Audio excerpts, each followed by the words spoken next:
नमस्कार मित्रों, मैं हूं पंडित कैलाश चंद्र जोशी और आप देख रहे हैं संस्कृति क्षेत्र चैनल।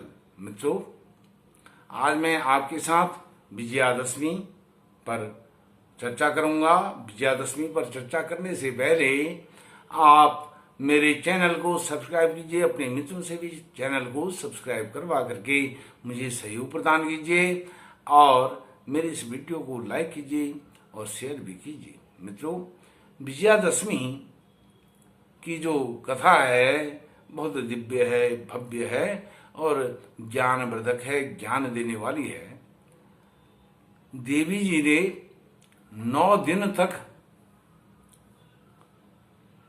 युद्ध करके दैत्यों के साथ, राक्षसों के साथ युद्ध करके 10वें दिन महिषासुर नामक दुर्दांत भयंकर राक्षस का वध किया था।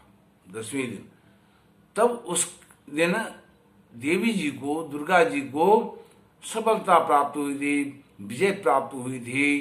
तब उस दिन को, दसवीं तिथि को विजयादशमी कहते हैं। तब से इसका नामकरण विजयादशमी हुआ। जो यह शारदीय नवरात्र हैं, इनमें जो 10वीं तिथि है उस दिन को विजयादशमी इसलिए कहते हैं क्योंकि महिषासुर का मर्दन, वध, अंत उस दिन हुआ था, इसलिए उसे विजयादशमी कहते हैं। ऐसा नहीं है कि श्री राम ने रावण को मारा इसलिए उसका नाम विजयदशमी है, ऐसा नहीं है। देवी जी ने महिषासुर वध किया था 10वीं के दिन, इसलिए उसका नाम विजयादशमी है। इस प्रकार से विजयादशमी के दिन हरेला काट करके दुर्गा विसर्जन करना चाहिए।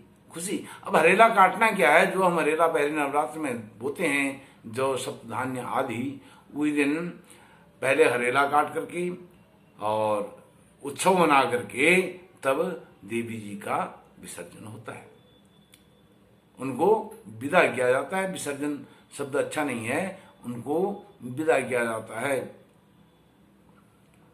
इस प्रकार से उन्हें विदा करके प्रणाम किया जाता है। इसी प्रकार शारदीय नवरात्र का नियम संयम के साथ आचरण कर मर्यादा पुरुषोत्तम भगवान राम जी ने भी वही मार्ग अपनाया जो देवी जी ने अपनाया था। 9 दिन 9 रात्रि तक नवरात्र का विधिवत नियम संयम से अनुष्ठान किया और तब 9वें दिन उनको मां सिद्धिदात्री ने सिद्धि प्रदान करी। तब वह रावण को जीतने के लिए सक्षम हुए, तब वह रावण को जीत पाए। अब रावण क्या है?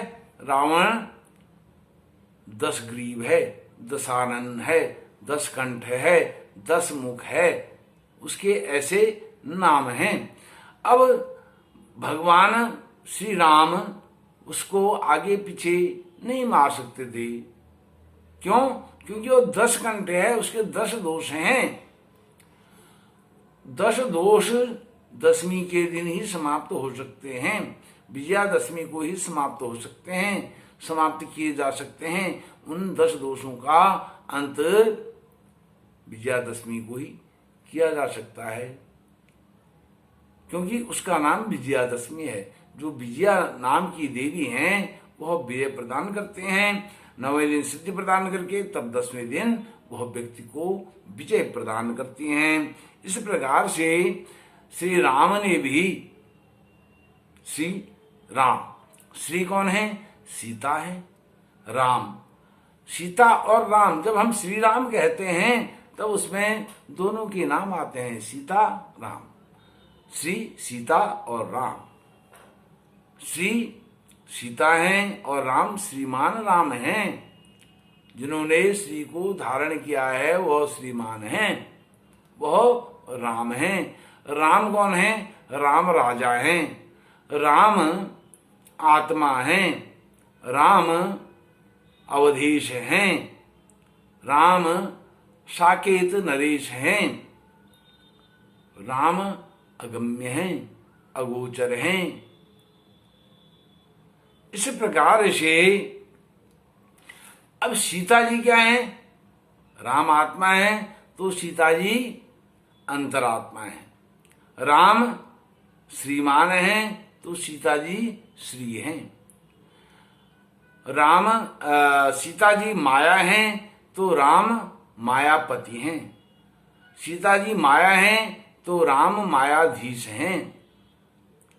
और सीता रानी हैं तो राम राजा हैं। सीता अंतरात्मा है, राम आत्मा है। अब आत्मा और अंतरात्मा दोनों पृथक नहीं हो सकते। श्री और श्रीमान अलग नहीं हो सकते। श्री और राम हमेशा अलग नहीं हो सकते। यह अद्वैत है, यह एक है, एकत्व है। इस प्रकार से यह समझना चाहिए। अब जब राम ने यह मुहूर्त रखा, विजयादशमी को ही रावण को मारना है, उसका अंत करना है। जैसे मैंने बताया उसके 10 दोष हैं।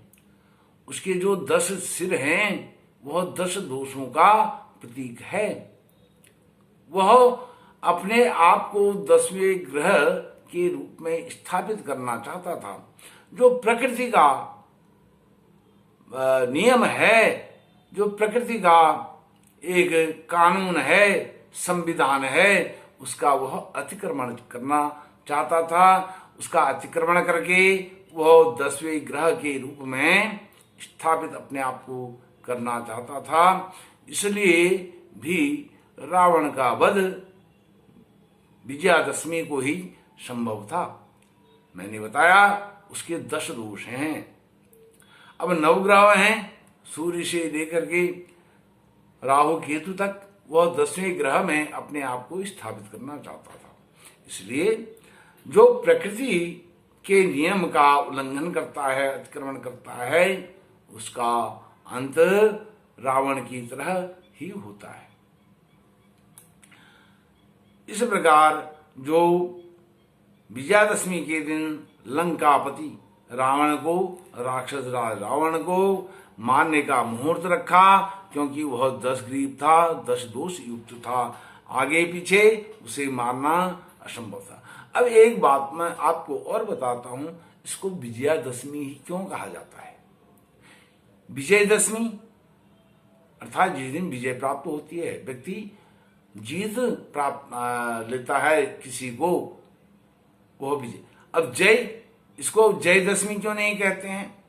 जय और विजय में बहुत, उनके जो शाब्दिक अर्थ हैं इनमें बहुत अंतर है। विजय वह होती है जब, जैसे 2 पक्ष होते हैं किसी भी खेल में या समरांगण में, युद्ध के मैदान में, तो उसमें एक को विजय मिलती है, दूसरे को पराजय मिलती है। एक जीतता है, दूसरा हारता है, वह होती है विजय। और एक होती है जय। अब जय में क्या होता है? जैसे विजय में राम जी जीते, उनकी विजय हुई, रावण हारा, उसकी पराजय हुई। अब जय होता है कि भारत माता की जय। भारत माता की जय किसी अन्य जो राष्ट्र है उसको नीचा दिखा करके, उसको हरा करके भारत माता की जय नहीं होती है। भारत माता की जय का मतलब है अन्य राष्ट्र की भी जय, हमारी भी जय, अपनी अपनी जगह पर सबकी जय। इसमें कहीं कोई विरोधाभास नहीं है।